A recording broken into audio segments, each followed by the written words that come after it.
Hey, y'all, it's your girl Candy J. Coming to you from my office, of course. Look, guys, we've been talking about infidelity, right? And right now we're kind of talking about the person that's been cheating on and what their common responses are, right? And kind of the stages that they go through. And we've talked about there's 5 different common ones, right?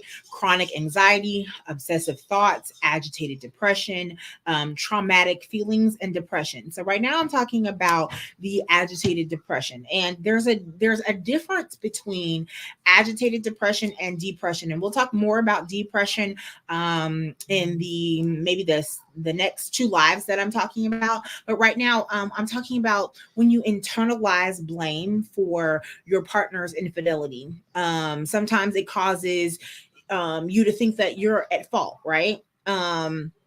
Because you didn't give them enough attention, or you didn't fulfill sexual desires, or you let yourself go, right? Or because of bored, they were bored in the relationship. These are all the things that sometimes the other person says, oh, this is why I did it. And then you start to internalize those things and go, yeah, I surely I was always at work, or ooh, I was always with the kids, or oh, I did say I was tired like all the time and didn't want to give him what he wanted or what she wanted, right?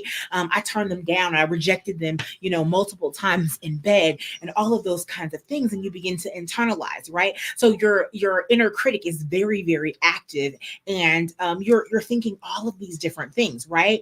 So it causes a level of self blame, right? And it then that combined with anxiety and stress, and the sadness of being betrayed, it can look something like a clinical depression, even when it's not, right? This is actually agitated depression. It's your response. Okay, so when you're clinically depressed, it can take 8 to 12 weeks. So it's a slow and gradual thing for you guys to get to that point, right? That's clinical depression.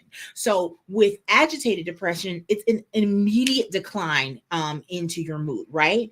But if that stressor, right, the things that went on with this infidelity, and you either getting out of this situation, or you guys coming to some type of conclusion where you guys are going to work on the thing, that when that stressor is dissipated, right, then the agitated depression is relieved, right? So you can have like intense anger and engage in impulsive acts when you are feeling this way, which then of course you later regret, right?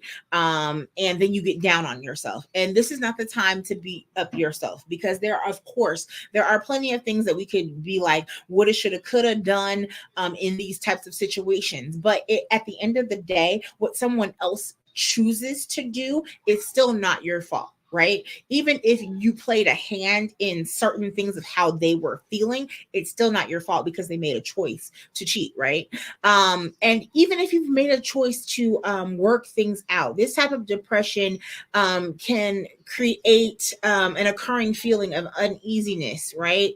And only a resolution involves removing yourself from the relationship sometimes, or continuously making a effort to work on it day and night until it is over with. Now, research says that it can take anywhere from a year to 18 months, and sometimes 3 years, for a couple to work it out, work and get over this cheating situation. So that means for the offended partner, you're going to bring that up, right? You're going to keep on bringing it up, and you're going to keep on wanting to talk about it until you feel good, in a good place where you have healed and you can trust again, and you don't feel that constant need of betrayal, right? All the time, right? And so here's one of the things, and this is just one of the suggestions, right, to mitigate how you're feeling with agitated depression. Get back on your sleep pattern, okay? Get back on your sleep pattern and return to a healthy sleep schedule. The studies have shown is if you can get yourself to where you are relaxing at night and you're getting your 7 to 8 hours, or however much that your body normally needs to get rest, it could help out with this type of depression, okay? And then of course, as always, seek counseling, seek therapy, seek a coach or a mediator to help you navigate through this conversation. Don't do this alone. A lot of times, couples try to get through, if they decide to stay together, they try to get through this type of issue by themselves. And let's just be real. A lot of times you're not equipped to get through this together, right? You gotta seek out people like me, a counselor or a therapist or coach, right, that is trained in helping out with these infidelity issues. Okay. And so again, my name is Candy J. I am a certified clinical sexologist through the Dr. Rachel Institute and the American Colleges of Sexology. I am a premarital and marital counselor, and I also specialize in infidelity. I am a mocha marriage facilitator, a wedding officiant, a marriage boot camp coach, 7 principles of making marriage work Gottman leader.